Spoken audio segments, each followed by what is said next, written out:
লালমনিরহাটের কালীগঞ্জ উপজেলায় তুষারভান্ডার ইউনিয়নের মুন্সিবাজার এলাকায় ১০ বছর আগে নির্মিত হয়েছিল রাস্তাটি। তিস্তা নদীর বুক চিরে মিশিং বসিয়ে একাধিক পয়েন্টে চলছে বালু উত্তোলন। স্থানীয়দের আশঙ্কা, নদী ভাঙনে বহু পরিবার ফসলি জমি হারাবে।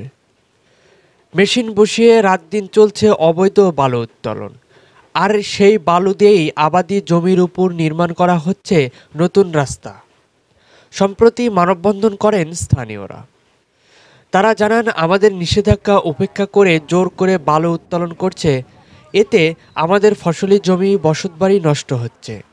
এভাবে চলতে থাকলে আমাদের না খেয়ে জীবনযাপন করতে হবে। থাকবে না, সম্পূর্ণ আবাদ বন্ধ হয়ে যাবে। কোনো খোলা করে থাকবো, করে না থাকবো। এই রাস্তায় আমি যাই, কোনো রাস্তা থাকবো না। এই রাস্তায় আমি যাই, সম্পূর্ণ রাস্তা সম্পূর্ণ ডুবে যাবে।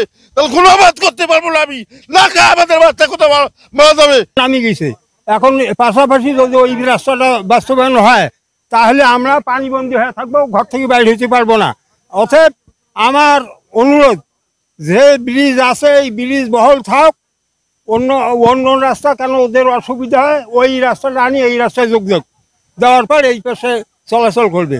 এটা ওরাও চলাচল করছিল এতদিন থেকে, আমরাও চলাচল করছিলাম। ব্রিজ আমাদের ব্যক্তিগত মালিকানাধীন জমিতে আছে এবং একটা রাস্তা আছে, সেটা বাদ দিয়ে যদি একটা নতুন করে রাস্তা হয়, আমাদের জমিতে আমরা না খেয়ে মরবো। আমাদের এই ৪৪% জমি ছাড়া আর কোনো জমি নাই। আমরা বিভিন্ন জায়গায় আমরা অভিযোগ করছি, আমরা আর্মি ক্যাম্পে অভিযোগ করছি, আমরা পুলিশের কাছে অভিযোগ করছি, আমরা নির্বাহী ম্যাজিস্ট্রেট ইউনো ম্যাডামের কাছে গেছিলাম, কিন্তু আমরা এর সুরা কখনোই পাই নাই এ পর্যন্ত। পুকুর ক্ষতি করতেছে, ১ কোটি টাকার মাছ ছাড়া আছে, থানায় টিউনো স্যার সম্পূর্ণ আমি দরখাস্ত করছি।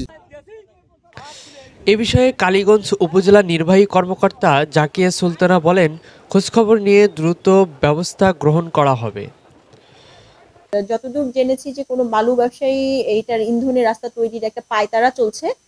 যেহেতু অভিযোগ এসেছে এরকম, যদি সেটা বেআইনিভাবে এরকম রাস্তা তারা তৈরি করে, আমরা কঠোর আইনানুগ ব্যবস্থা গ্রহণ। বালুর বিরুদ্ধে আমাদের উপজেলা প্রশাসনের আইনগত যে অবস্থান, সেটা সবসময়ই স্ট্রং থাকবে।